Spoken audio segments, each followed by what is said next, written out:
आज अपना टॉपिक है राज्य प्रशासन की विशेषताएं।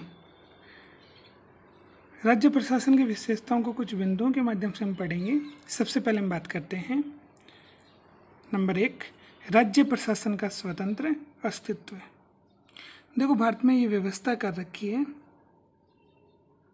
कि जितने भी राज्य हैं उन सभी को क्या दे रखा है, स्वायत्तता दे रखी है। कहने का मतलब ये हुआ कि प्रत्येक राज्य अपने शासन को अच्छे ढंग से संचालित करे। इसके लिए ज़रूरी है कि वो स्वायत्तता प्राप्त हो, वो स्वतंत्र हो। अगर राज्य स्वतंत्र नहीं होगा तो उसका प्रशासन, उसका शासन अच्छे ढंग से संचालित नहीं हो पाएगा। अगर राज्यों का शासन अच्छे ढंग से संचालित नहीं हो पाएगा तो केंद्र का शासन भी अच्छे ढंग से संचालित नहीं हो सकता है। इसलिए प्रत्येक राज्य को स्वतंत्र अस्तित्व दिया गया है कि राज्य अपनी इच्छा के अनुसार अपने शासन को अच्छे ढंग से संचालित करे। तो इस प्रकार से यहाँ पर हम बात करते हैं स्वायत्तता की, कि राज्य प्रशासन उसका क्या है, स्वतंत्र अस्तित्व है। वो अपने नीतिगत निर्णय अपनी इच्छा से स्वतंत्रतापूर्वक ले सकता है। दूसरे बिंदु की हम बात करें, पृथक संविधान का अभाव। कि भारत का संविधान कब बना, तो भारत का संविधान बना 26 नवंबर 1949 को। और संविधान जो बनाया गया वो पूरे देश के लिए एक ही संविधान बनाया गया। अपने यहाँ पर एक संविधान को हमने एकात्मक शासन की विशेषता के अंतर्गत स्वीकार किया है। अगर संघात्मक व्यवस्था को हम अपना लेते पूरी तरह से तो भारत का संविधान भी कितने प्रकार का होता, 2 प्रकार का होता। एक तो केंद्र का संविधान, दूसरा राज्य का संविधान।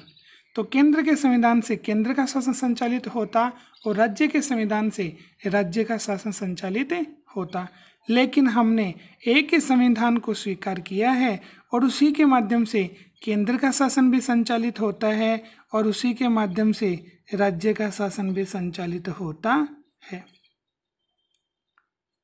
तो इस प्रकार से राज्यों का जो शासन संचालित होता है उसके लिए भी अपना संविधान ही महत्वपूर्ण है और संविधान के आधार पर ही राज्य का शासन संचालित होता है। तीसरे बिंदु की हम बात करें, आपातकाल में केंद्र प्रशासन के अधीन। तो सामान्य व्यवस्था में देखो, जब देश में शांति व्यवस्था बनी रहती है, अच्छे ढंग से शासन संचालित होता है, उस समय केंद्र अपना काम करता है और राज्य अपना काम करता है। लेकिन जब विपरीत परिस्थितियां आ जाती हैं, देश में संकट की स्थिति उत्पन्न हो जाती है, ऐसी स्थिति में राज्यों की तुलना में केंद्र को अधिक अधिकार दे रखे हैं।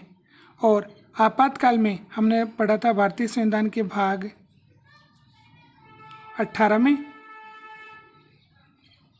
भाग 18 अनुच्छेद 352 से लेकर 360, इसमें आपातकाल का उल्लेख मिलता है।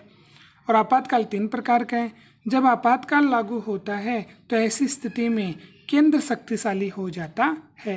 कहने का मतलब कि अपने यहाँ पर एकात्मक शासन लागू हो जाता है। कब? आपातकाल के दौरान। तो आपातकाल में केंद्र प्रशासन के अधीन होता है। कौन सा प्रशासन? राज्य का प्रशासन।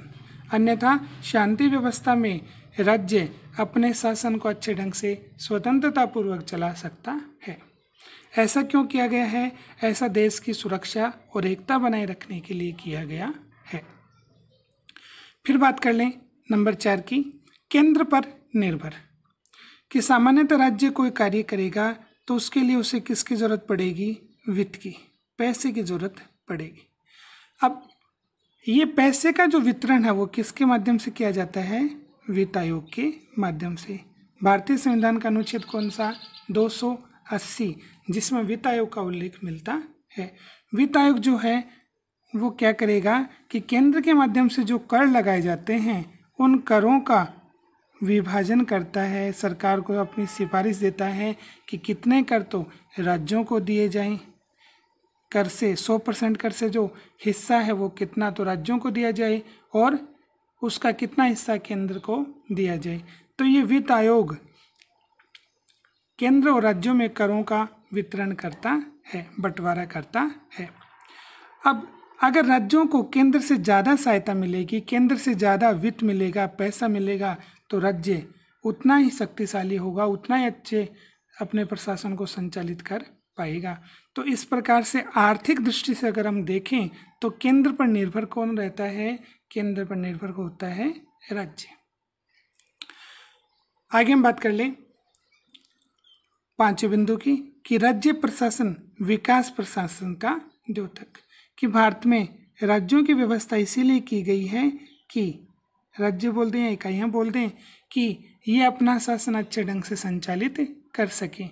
तो राज्य प्रशासन को विकास प्रशासन का क्या माना गया है? द्योतक माना गया है कि राज्य के माध्यम से ही विकास की क्रियाओं को लागू किया जाता है, उन्हें ज़्यादा से ज़्यादा बढ़ाने का प्रयास किया जाता है। फिर हम बात कर लें सचिवालय की। सचिवालय को माना जाता है राज्य प्रशासन की धुरी। देखो, राज्य प्रशासन की धुरी कहने का मतलब कि राज्य के जो भी शासन से संबंधित निर्णय, तो नीतिगत जो निर्णय लिए जाते हैं, कैसे निर्णय? नीतिगत, कि जो भी नियम बनाए जाते हैं, कानून बनाए जाते हैं कि किस प्रकार से राज्य के शासन को संचालित करना है, वो सभी प्रकार के निर्णय कहाँ से लिए जाते हैं? तो राज्य में स्थित जो सचिवालय होते हैं वहाँ से सभी प्रकार के निर्णय लिए जाते हैं और उसके बाद में उन्हें लागू किया जाता है। तो दैनिक जो गतिविधियाँ होती हैं कि राज्य में आज महत्वपूर्ण कार्य कौन कौन से हुए, उन सभी कार्यों का जो लेखा जोखा है वो सचिवालय में रखा जाता है। साथ में कौन कौन से हमें निर्णय लेने हैं, ठीक है, वो कार्य भी कहाँ पर किया जाता है? सचिवालय में किया जाता है। और यहीं से राज्य का शासन क्या होता है? संचालित होता है। फिर आगे हम बात कर लें जन सहभागिता पर आधारित। कोई भी राज्य होता है उसका उद्देश्य क्या होता है? कि वो जन सहभागिता, ठीक है, कि जनता की शासन में क्या हो? सहभागिता हो। कि शासन तभी अच्छा है जब जनता की सहभागिता किसमें होगी? शासन में। तो वर्तमान में हम देख सकते हैं कि मत का जो अधिकार दे रखा है, मतदान का जो अधिकार है, उसके माध्यम से जनता की सहभागिता किसमें होती है? शासन में होती है। कोई व्यक्ति अगर सार्वजनिक पद को प्राप्त करता है तो वो शासन में अपनी महत्वपूर्ण भूमिका निभाता है। तो जन सहभागिता पर आधारित शासन होता है। शासन में ज़्यादा से ज़्यादा जनता की क्या होनी चाहिए? सहभागिता होनी चाहिए। तो राज्य प्रशासन की ये एक विशेषता है। फिर हम बात कर लें अगली अपनी विशेषता में कि प्रमुख प्रशासकों का अखिल भारतीय सेवाओं से चयनित होकर आना। तो देखो, भारतीय संविधान का अनुच्छेद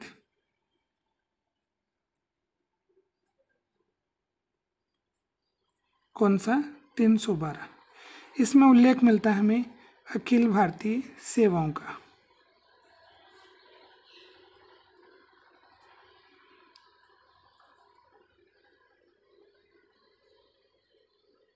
अखिल भारतीय सेवाएं जैसे वर्तमान में 3 अखिल भारतीय सेवाएं हैं, IAS, IPS और IFS। ये 2 पहले से थी, IAS, IPS 2 पहले से थी और IFS जो है वो 1966 में प्रारंभ की गई। तो ऐसी जो अखिल भारतीय सेवाएं हैं उनके माध्यम से जो प्रशासक हैं वो केंद्र में भी काम करते हैं, राज्य में भी काम करते हैं। जैसे सिंपल सा एग्जांपल अगर हम लें तो देखो, एक संस्था है जिसका नाम है UPSC, संघ लोक सेवा आयोग, यूनियन पब्लिक सर्विस कमीशन।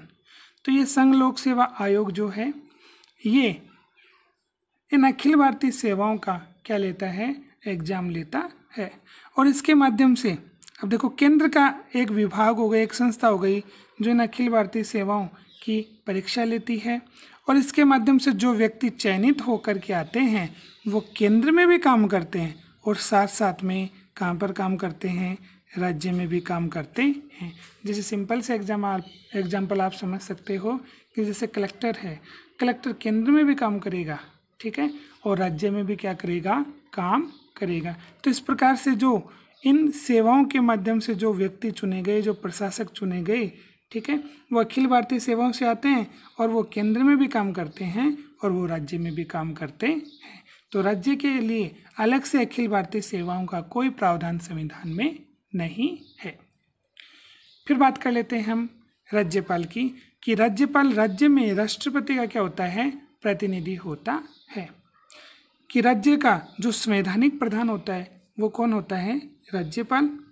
और राज्यपाल राज्य में राष्ट्रपति का प्रतिनिधि माना जाता है। तो राज्यपाल की नियुक्ति कौन करता है, तो भारतीय संविधान के अनुच्छेद 155 के तहत राष्ट्रपति के माध्यम से राज्यपाल की क्या की जाती है, नियुक्ति की जाती है। राज्य संबंधी सभी प्रकार की सूचनाएं राज्यपाल किसको देते हैं, राष्ट्रपति को देते हैं। तो इस प्रकार से राज्यपाल राज्य में राष्ट्रपति के प्रतिनिधि के रूप में अपनी महत्वपूर्ण भूमिका निभाते हैं। और लास्ट हम बात कर लें स्थानीय प्रशासन राज्य प्रशासन के अधीन। देखो, अगर हम बात कर लें कि सरकार, और सरकार के स्तर कितने हैं, तो सरकार के स्तर हैं 3, ठीक है। कौन कौन से स्तर हैं सरकार के, तो नंबर 1 केंद्र सरकार,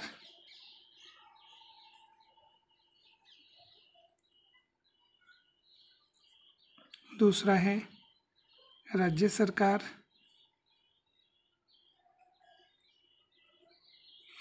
और तीसरा है स्थानीय सरकार।